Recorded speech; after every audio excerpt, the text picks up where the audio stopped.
Madame, Monsieur, bonjour. Mon nom est Luce Bernier, je suis la présidente de l'Association québécoise de défense des droits des personnes retraitées et pré-retraitées de l'Outaouais. L'association a conçu cette émission, Retraite active, pour vous présenter un autre visage de la retraite. Ensemble, nous irons à la découverte de personnes retraitées actives et de travailleurs expérimentés de plus de 55 ans. Nous vous présenterons aussi le point de vue et les recherches de personnes ressources, le tout en lien avec les travailleurs les plus âgés. Notre but, briser les préjugés à l'égard des personnes aînées actives et vous permettre d'avoir un autre regard sur la retraite. Nous accueillons M. Alan Conway, qui a travaillé pour le gouvernement fédéral pendant plus de 30 ans comme traducteur et interprète. M. Conway est aussi aveugle de naissance.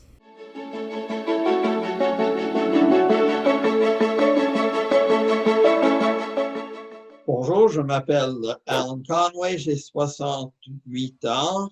Je suis un bénévole actif et j'aime beaucoup lire et jouer de la guitare. Je suis né à Saskatoon en 1952 dans une famille anglophone. Étant aveugle de naissance, je suis parti à l'âge de 6 ans pour aller étudier dans une école spécialisée à Brantford, dans le sud de l'Ontario. J'ai passé 13 ans à cette école-là et en revenant à la maison, je suis retourné à l'école à Saskatoon pour compléter ma deuxième année. Après ça, en 1972, j'ai commencé mon bac en littérature française. En automne 1976, je me suis inscrit à l'Université de Montréal pour faire une maîtrise en traduction. Et en 1981, j'ai commencé à travailler pour le gouvernement fédéral. J'ai travaillé pendant 3 ans comme traducteur. Autrement dit, je faisais de la traduction écrite du français à l'anglais, parce que généralement, on traduit mieux vers sa propre langue. Et après, je suis devenu interprète de conférence et c'est le métier que j'ai exercé jusqu'en 2011 quand j'ai pris ma retraite. Nous avons voulu savoir ce que M. Conway a le plus aimé parmi les métiers qu'il a exercés. Écoutons-le nous en parler. J'ai nettement préféré l'interprétation. C'est une équipe de collègues extrêmement dynamique. Il y a des gens qui sont arrivés dans cette profession-là de toutes sortes de façons. Des gens qui ont des parcours assez spéciaux, qui sont arrivés quand même d'autres pays.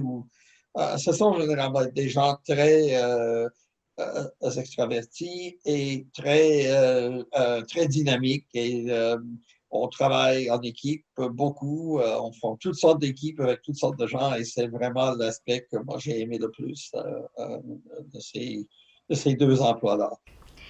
Alan Conway fait du bénévolat dans plusieurs organismes. Il est une personne très engagée. Laissons-le nous en parler.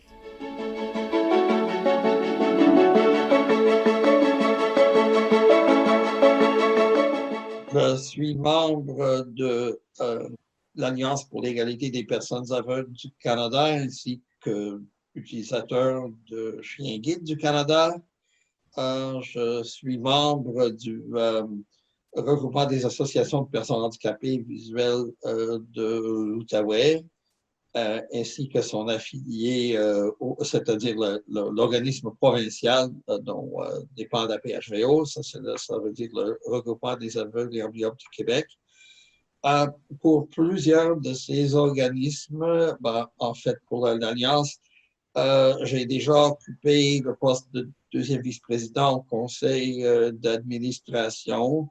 Je n'avais pas vraiment besoin de présider beaucoup de réunions. Mon rôle surtout était d'offrir des conseils, des opinions. En ce qui concerne l'utilisateur de Chien Guide, j'ai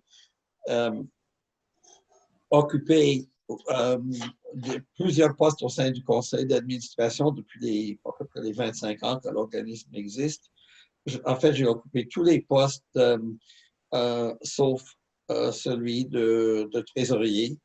Je chante dans une chorale aussi, je n'ai pas de rôle spécifique vraiment lié au conseil d'administration, mais c'est quand même une activité bénévole qui prend de mon temps. Malheureusement, c'est en pause, mais je suis quand même bien content de faire ça.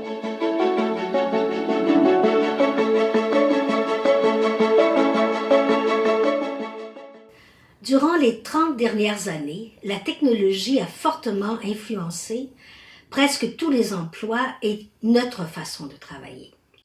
Alan Conway nous explique comment il a vécu ces énormes changements durant sa carrière, considérant qu'il avait déjà accès, comme personne aveugle, à des équipements spécialisés. Quand on a eu, par exemple, le courriel et tout ça, et j'ai réussi quand même à faire accepter l'idée que moi aussi, je voulais recevoir des informations par courriel. Évidemment, il y avait un problème un peu particulier face à tout ça, parce que certains formats ne pouvaient pas être lus. Donc, parfois, j'avais un problème. Il fallait quand même qu'on m'envoie la documentation et c'était vraiment une question d'essai et erreur parce que parfois, c'était pas possible d'ouvrir les documents. Et j'avais accès à une imprimante braille, donc j'ai pu quand même préparer des copies de certains documents comme l'ordre du jour dans les deux langues et des choses comme ça dont j'avais besoin en cabine. Donc, ça a quand même représenté beaucoup de changements et quand on a vraiment fait ce genre de virage numérique, ça m'a été particulièrement, je crois, bénéfique malgré des problèmes d'accès à certains documents. Parfois aussi, il y avait des problèmes d'accès pour aller sur certains sites web qui n'étaient pas conçus pour fonctionner avec les lecteurs d'écran qu'on utilise comme personne aveugle quand on utilise un ordinateur.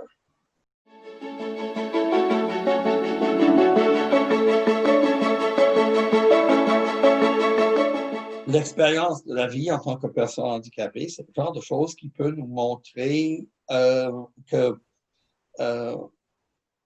nous sommes en mesure de bien fonctionner, que nous voulons faire une contribution pour le bénéfice de toute la communauté et que finalement,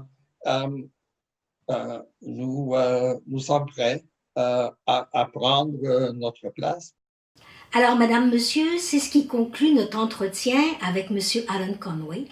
Merci d'avoir partagé avec nous votre parcours de vie hors du commun.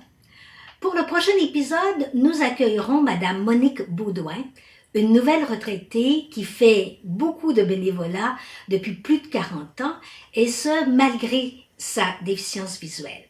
C'est un rendez-vous, je vous y attends.